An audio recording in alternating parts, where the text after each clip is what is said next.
Assalamualaikum warahmatullahi taala wabarakatuh. Uh, kepada semua murid Enam Bumi. Okey, minggu ni kita teruskan PDPR kita dengan menyambung PDPR kita lagi dua topik kemahiran proses sains, iaitu membuat hipotesis dan mengeksperimen. Okey murid-murid, untuk hari ini kita mulakan dengan membuat hipotesis. Okey, membuat hipotesis, apa maksud membuat hipotesis? Hipotesis kemahiran membuat pernyataan umum tentang hubungan antara pembuli ubah dalam suatu penyiasatan. Okey, apa maksud pernyataan umum? Pernyataan umum ni adalah statement lah. Kesimpulan awal, kesimpulan awal. Okey, yang diterbitkan daripada hubungan antara pembuli ubah. Jadi kamu kena tahu pembuli ubah dimanipulasi, pembuli ubah bergerak balas, pembuli ubah dimalarkan, dan apa hubungan antara pembuli ubah tersebut. Okey, dalam erti kata lain, okey, hipotesis ni kita membina hipotesis ni sebelum semasa kita merancang eksperimen. Sebenarnya dia adalah kesimpulan, tapi kesimpulan awal. Sebelum eksperimen kita dah menjangkakan apa kesimpulan yang kita boleh dapat. Selepas kita buat eksperimen baru kita tahu hipotesis kita tu betul ke tidak. Okey, itu secara ringkasnya. Okey, kita lihat untuk membina hipotesis ni, untuk membuat hipotesis ni, kamu perlu tahu beberapa perkara. Dua perkara penting. Yang pertama, pengetahuan sedia ada. Pengetahuan sedia ada tentang apa? Tentang pembuli ubah dimanipulasi, pembuli ubah bergerak balas, dan pembuli ubah dimalarkan. Okey. Pembuli ubah dimanipulasi, pembuli ubah bergerak balas, pembuli ubah dimalarkan ni sepatutnya kamu dah kuasai macam mana nak mengenal pastinya. Okey. Alright. Lepas tu perkara kedua yang kamu perlu tahu adalah bagaimana nak menentukan corak perubahan. Biasanya corak perubahan kita tentukan melalui carta palang ataupun graf dan juga daripada jadual. Okey, daripada situ kita boleh, daripada data yang ada pada carta palang dan jadual, kita boleh kenal pasti dia punya corak perubahan. Okey, kita teruskan lagi. Okey, ini contoh bagaimana nak menentukan corak perubahan. Sebut sedikit Okey, kita lihat dalam kes jadual yang pertama. Okey, masa yang diambil ni daripada 7 jadi 19. Di sini apa corak perubahan dia? Corak perubahan dia adalah bertambah ataupun menaik. Okey. Manakala carta palang ni, okey, kita lihat bilangan huruf yang dapat dibaca daripada 20 jadi 15, 15 jadi 10, 10 jadi 5. Jadi maksudnya corak perubahan dia berkurang ataupun menurun. Okey, lepas tu seterusnya, okey, kita lihat bagaimana cara nak menulis hipotesis. Macam mana nak tulis hipotesis? Gunakan formula. Formulanya macam mana? Semakin, okey, masukkan corak perubahan yang kita dapat daripada jadual dengan graf tadi. Lepas tu, masukkan pembuli ubah dimanipulasi yang kita dah tentukan. Lepas tu, kita masukkan lagi semakin corak perubahan untuk pembuli ubah bergerak balas pula. Okey, corak perubahan untuk pembuli ubah bergerak balas. Okey, nanti kita lihat contoh lah. Ini formula saja. Okey, contoh. Kenal kan budak-budak ni kan? Upin dan Ipin. Okey, dia nak buat payung terjun. Dia nak buat payung terjun. Okey, kita lihat apa statement dia.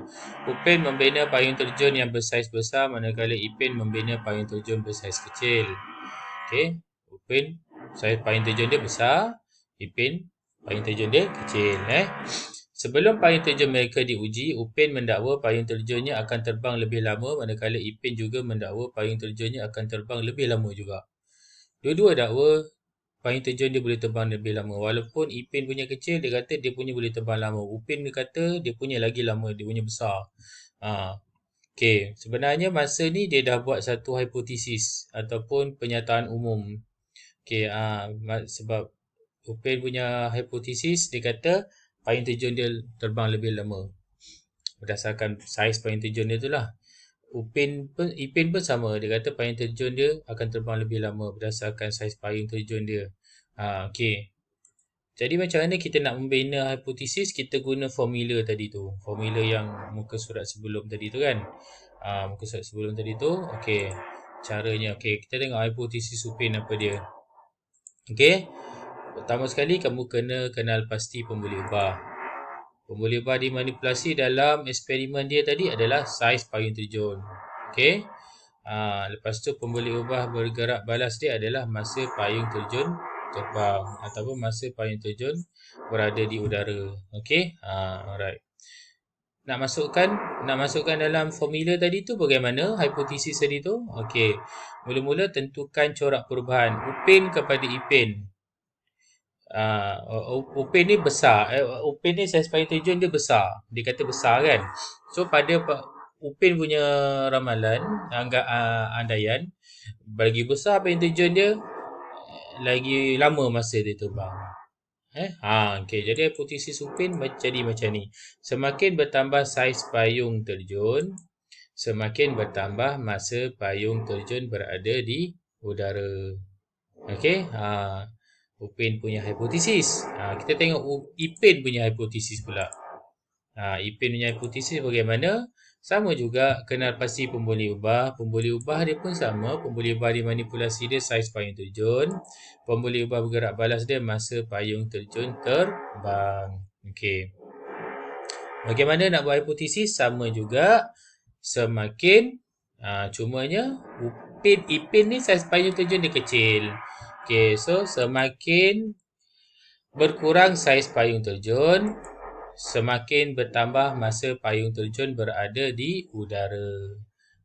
Okey, itu hipotesis Ipin. Alright. Mana satu yang betul, mana satu yang boleh diterima, mana satu yang tak boleh diterima? Apa kita nak buat? Okey. Bagaimana hendak menguji hipotesis Upin dan Ipin ni? Sebab dua-dua kata payung terjun diorang boleh terbang lama. Tapi saiz payung terjun diorang tak sama. Bagaimana nak uji dia? Kenalah buat eksperimen. Okey, kena buat eksperimen. Okey. Apa itu mengeksperimen? Mengeksperimen adalah merancang dan menjalankan penyiasatan untuk menguji hipotesis. Nampak tu? Untuk menguji hipotesis. Hipotesis tadi tu kita kena uji. Mengumpul dan mentafsir data dan membuat kesimpulan. Akhir sekali baru dapat kesimpulan. Okey, alright. Elemen penting dalam mengeksperimen. Ada 3 elemen penting. Yang pertama, merancang eksperimen. Dalam merancang eksperimen ni ada apa? Mesti ada penyataan masalah, mesti ada pembuli ubah, mesti ada tujuan eksperimen, mesti membina hipotesis dan menyatakan alat radas dan bahan yang diguna pakai. Okey. Lepas tu elemen yang kedua melaksanakan penyiasatan. Apa perkara yang dibuat semasa melaksanakan penyiasatan? Yang pertama, langkah-langkah. Yang kedua, merekod keputusan. Yang ketiga, mentafsir data dan perbincangan. Mentafsir data dan perbincangan. Okey, ada 3 dekat situ, 3 perkara Mesti tahu langkah-langkah nak menjalankan eksperimen. Nombor 1 buat apa, nombor 2 buat apa, nombor 3 buat apa, langkah keempat buat apa. Dan kalau ada lebih daripada 4, apa lagi yang seterusnya. Okey, alright. Lepas tu dah jalankan eksperimen, kena tahu rekod keputusan dia, apa result dia, hasil yang keputusan yang kamu dapat. Lepas tu baru kamu boleh tafsir data tadi dan jawab beberapa soalan kemusykilan ataupun perbincangan yang mungkin timbul dalam eksperimen yang dilaksanakan. Okey. Yang terakhir baru kita boleh membuat rumusan. Rumusan ni maksudnya kita buat kesimpulan. Lepas tu kita kenalah tulis laporan eksperimen tu. Laporan eksperimen tu mesti ada semua benda yang ni. Penyataan masalah, pembuli ubah, tujuan eksperimen semua ni. Nanti kan cikgu tunjuklah apa yang perlu ada dalam laporan tu. Ikut turutan dia Alright. Lepas tu kita tengok contoh eksperimen. Nak senangkan faham, cikgu ambil Upin, Ipin dan payung terjun dia tadi tu lah. Upin, Ipin dan payung terjun dia tadi. Okey. Alright. Yang pertama, merancang eksperimen. Mesti tahu penyataan masalah. Apa masalah Upin dengan Ipin yang tadi dalam hipotesis tu? Dia nak tahu adakah saiz payung terjun dia mempengaruhi dia punya masa payung terjun dia terbang. Masalah dia, adakah saiz payung terjun mempengaruhi masa payung terjun berada di udara? Saiz tu memberi kesan tak? Saiz payung terjun tu. Terhadap masa dia payung terjun tu terbang. Okay, alright.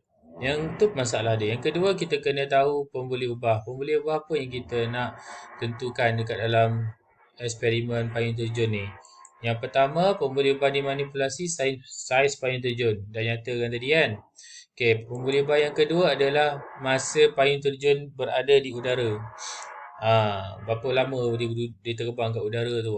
Kita rekodkan. Dan yang ketiga, pemboleh ubah dimalarkan jisim pemberat. Ataupun boleh jadi juga lokasi penyiasatan. Okey, alright. Jisim pemberat ni pemberat yang digunakan untuk apa? Diikat dekat bawah payung terjun tu untuk jadikan daya untuk ke bawah lah, untuk tarik payung terjun tu ke bawah. Okey. Merancang eksperimen lagi, elemen 1. Langkah yang ketiga, apa dia? Mesti tahu tujuan eksperimen. Cara nak jawab tujuan ni ada cara dia. Cara dia, teknik menjawab dia macam ni Untuk menyiasat hubungan di antara, tentukan pemboleh ubah dimanipulasi, dapatkan pemboleh ubah dimanipulasi tu, masukkan. Macam tadi, pemboleh ubah dimanipulasi dia apa? Saiz payung terjun. Okey. Untuk menyiasat hubungan di antara saiz payung terjun dan pemboleh ubah bergerak balas. Pemboleh ubah bergerak balas dalam Upin punya eksperimen apa? Masa payung terjun berada di udara. Jadi ayat penuh dia bagaimana? Ayat penuh dia seperti ini. Untuk menyiasat hubungan di antara saiz payung terjun dan masa payung terjun berada di udara. Okey, alright. Lepas tu langkah yang keempat, membina hipotesis. Sama macam yang mula-mula tadi tu, yang telah saya sentuh tadi tu. Hipotesis Upin apa dia? Semakin bertambah saiz payung terjun, semakin bertambah masa payung terjun berada di udara. Itu Upin. Hipotesis yang kedua, semakin berkurang saiz payung terjun, semakin bertambah masa payung terjun berada di udara. Kedua-dua hipotesis ni kena tulislah kalau itu hipotesis dia kan. Okey, alright. Seterusnya, okey, untuk slide seterusnya cikgu sambung pada video part 2 okey, tonton video part 2. Untuk video part 1 berhenti setakat ni.